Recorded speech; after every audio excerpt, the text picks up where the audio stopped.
Okay, let's dive into the flow playbook. These are going to be the main flows that you're going to want to set up in order to make sure that you get 70-80% of the results that you need to scale up your store quickly.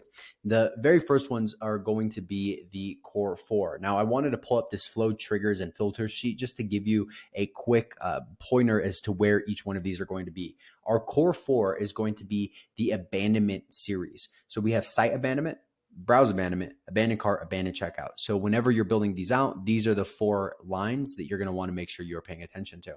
Now, what is each one of these? Site abandonment is going to be when somebody viewed the website, but never viewed the product. So this is going to be at the very top of the funnel. They viewed the website, never viewed the product. Next is going to be browse abandonment. This is whenever somebody is viewing a product and they never added a cart.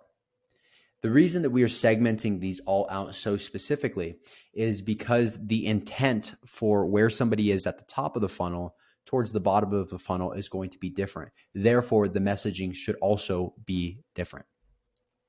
Next step is going to be abandoned cart. This is somebody who adds to cart but never checked out. This is one of the most common misconceptions that we'll see a lot of the time. People will think that an abandoned cart is an abandoned checkout, or vice versa. An abandoned checkout is an abandoned cart. The easiest way to tell this is the flow trigger should be added to cart and not abandoned checkout if you are building an abandoned cart.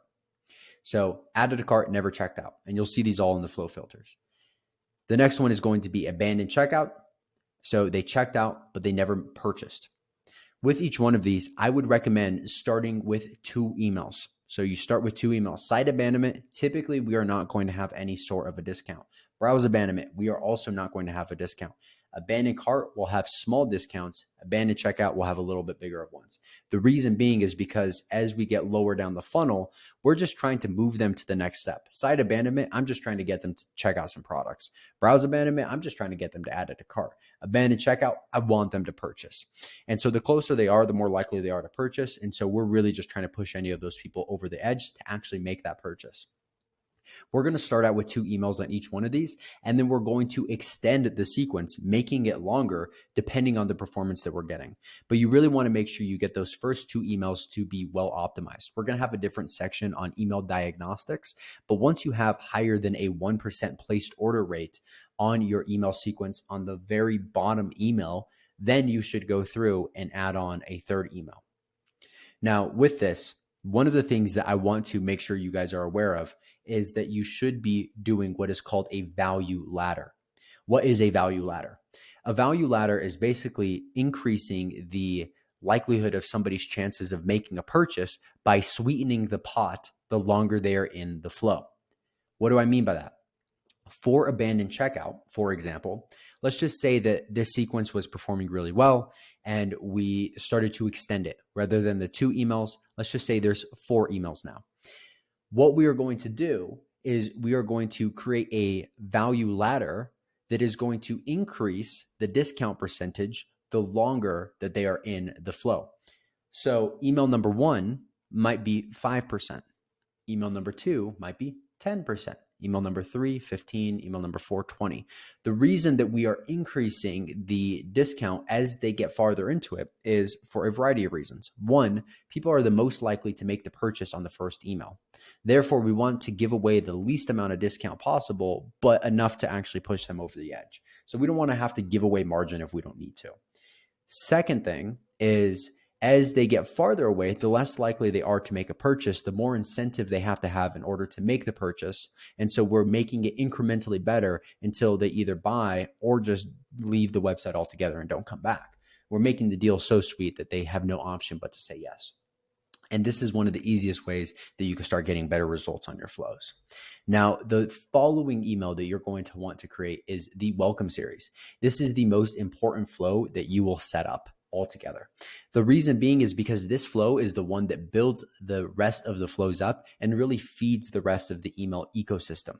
So your pop-up is going to collect all the email addresses like we talked about earlier. And the trigger is going to be once they sign up for your welcome series, they're then going to get this email.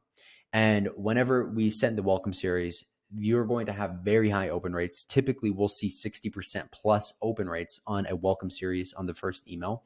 And then we'll also see very, very high purchase rates. Let me go ahead and show you an example of this.